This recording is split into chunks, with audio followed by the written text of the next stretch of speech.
ഉറപ്പിച്ചു പറയാം, ദുനിയാവൊരിക്കലും എൻ്റെ വേർപാടിൽ സങ്കടപ്പെടില്ല. വ്യവഹാരങ്ങളെല്ലാം പതിവ് പോലെ നടന്നുകൊണ്ടിരിക്കും. എനിക്കു പകരം ജോലി ചെയ്യാൻ എൻ്റെ കസേരയിൽ പകരക്കാരനെത്തും. എൻ്റെ ധനം ന്യായമായും അനന്തരാവകാശികൾ പങ്കിട്ടെടുക്കും. എന്നാലോ ആ ധനത്തെക്കുറിച്ച് കണക്ക് പറയേണ്ടത് ഞാനും.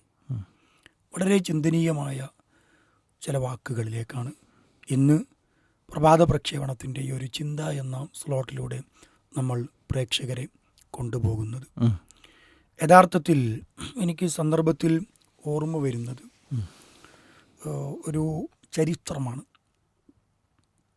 അദ്ദേഹം ഒരു വ്യക്തി, അദ്ദേഹത്തിൻ്റെ പേര് ഞാൻ ഓർക്കുന്നില്ല.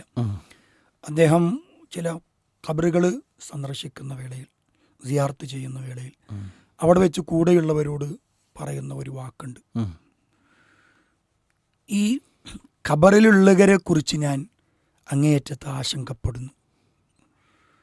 നമ്മൾ ഖബർ കാണുമ്പോൾ നല്ല ഭംഗിയുള്ള ഒരു പ്രദേശം, നല്ല ചെടികളും പൂക്കളും മൈലാഞ്ചി ചെടികളും മറ്റുമൊക്കെ വളർന്ന് പടർന്ന് പന്തലിച്ച് കിടക്കുന്ന പോലത്തെ ഒരു പ്രദേശം. പക്ഷേ യാ വൈലത്ത മാഫി ബവാത്തുനിഹ, അതിൻ്റെ അകത്തെ അവസ്ഥ എന്തായിരിക്കും? അദ്ദേഹത്തിൻ്റെ ആ മരിച്ച വ്യക്തിയുടെ ഭാര്യ ഒരുപക്ഷെ മറ്റൊരു വിവാഹം ചെയ്തിട്ടുണ്ടാകാം. മക്കൾ അവരുടെ വ്യവഹാരങ്ങളിലേക്ക് തിരിഞ്ഞിട്ടുണ്ടാകാം. വലംവാലു ഖുസിമത്ത്, അദ്ദേഹത്തിൻ്റെ സമ്പത്തൊക്കെ വീതം വെക്കപ്പെട്ടിട്ടുണ്ടാകാം. പക്ഷേ ഖബറിലുള്ള വ്യക്തിയെ സംബന്ധിച്ച് അദ്ദേഹത്തിൻ്റെ അവസ്ഥ എന്തായിരിക്കും? അദ്ദേഹത്തിന് ആരാണ് കൂടെയുള്ളത്? അദ്ദേഹം ബാക്കി വെച്ചു പോയ മറ്റെല്ലാറ്റിനും ആളുകളായിട്ടുണ്ടാവാം, സാഹചര്യങ്ങൾ കിട്ടിയിട്ടുണ്ടാകാം. പക്ഷെ അദ്ദേഹത്തിൻ്റെ അവസ്ഥ എന്തായിരിക്കും എന്ന് ആലോചിച്ച് ആശങ്കപ്പെടുന്ന ഒരു സാഹചര്യം നമുക്ക് കാണാൻ പറ്റും. അത്തരത്തിലുള്ള ഒരു വാക്കാണ് ഇന്നത്തെ ചിന്തയിൽ. പലപ്പോഴും നമ്മൾ മരിക്കുന്ന സമയത്ത് പലരും ബേജാറാകും. ഞാൻ മരിച്ചു കഴിഞ്ഞാൽ എൻ്റെ മക്കൾക്ക്, എൻ്റെ കുടുംബത്തിന് ആര് താങ്ങായിട്ടുണ്ട്, ആര് തണലായിട്ടുണ്ട്? പറക്കമുറ്റാത്ത എൻ്റെ മക്കളെ വളർത്താനും ഞാൻ പരിഗണിക്കുന്നത് പോലെ അവരെ പരിഗണിക്കുവാനും ആരാണ് ഉണ്ടാവുക എന്നതൊരു പക്ഷെ നമ്മൾ ചിന്തിച്ചേക്കാം. ശരിക്കും ആ ചിന്ത തീർച്ചയായും ആസ്ഥാനത്താണ്. അവിടെ അതിനൊരു പകരം അത് അള്ളാ നിശ്ചയിക്കും. ഭൂമിയിൽ നമ്മളല്ലെങ്കിൽ മറ്റൊരാൾ, ഒരുപക്ഷെ അത് നമ്മളെക്കാൾ ഏറ്റവും നമ്മുടെ വേണ്ടപ്പെട്ടവർക്ക് ഗുണം ചെയ്യുന്നവരാകാം. തീർച്ചയായും ജീവിതം അങ്ങനെ പോയിക്കൊണ്ടിരിക്കും. ലൈഫ് ഹാസ് ടു ഗോൺ എന്നൊരു ചൊല്ലുണ്ടല്ലോ. ജീവിതം അങ്ങനെ പോയിക്കൊണ്ടിരിക്കും. എല്ലാവരുടെയും കുടുംബങ്ങളുടെയും മക്കളുടെയും മറ്റുമൊക്കെ പ്രയാസങ്ങളും വേദനകളും നമ്മുടെ മരണത്തിൽ അവർക്കുണ്ടാകാം. പക്ഷേ അതിനോട് സമരസപ്പെടാനും അതിനോട് പൊരുത്തപ്പെടാനും മറ്റു ജീവിതത്തിൻ്റെ യാഥാർത്ഥ്യങ്ങളിലേക്ക് ഇറങ്ങിച്ചെല്ലുവാനും അവർ നിർബന്ധിതരാകും. അവിടെ ഒറ്റക്കാകുന്നതും തനിച്ചാകുന്നതും ഖബറിൽ ഞാനാണ്. എനിക്കാണ് യഥാർത്ഥത്തിൽ ആശ്വാസവും സമാധാനവും കിട്ടേണ്ടത് എന്നാണ് മരിക്കുന്നത് വരെ ഒരാൾ യഥാർത്ഥത്തിൽ ചിന്തിക്കേണ്ടത്.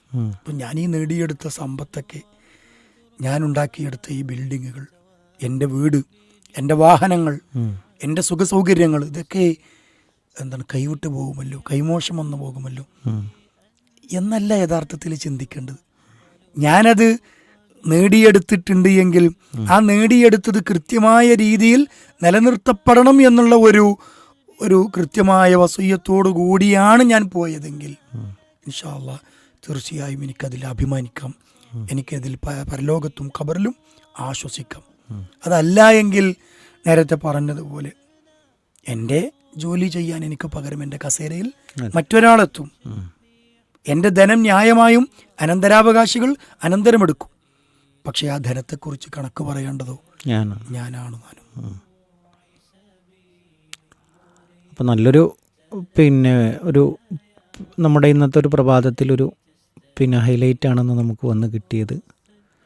അതായത് ആകെ ചുരുക്കം ഇത്രയാണ്. അതായത് എല്ലാത്തിനും നമ്മളിവിടെ പ്രാധാന്യം നൽകുന്ന കാര്യങ്ങളുടെയൊക്കെ അനുഭവിക്കുന്നവർ വേറെയാണ്, പക്ഷെ കണക്ക് കൊടുക്കേണ്ടവരോ അത് നമ്മളുമാണ് എന്നൊരു യാഥാർത്ഥ്യമാണ് ഇന്നത്തെ ചിന്തയിലൂടെ ഒരു ആദ്യത്തെ വാക്ക്. തീർച്ചയായും എൻ്റെ വേർപാടിൽ ഈ ദുനിയാവ് ഒരിക്കലും സങ്കടപ്പെടുന്നില്ല, നിശ്ചലമാകുന്നില്ല.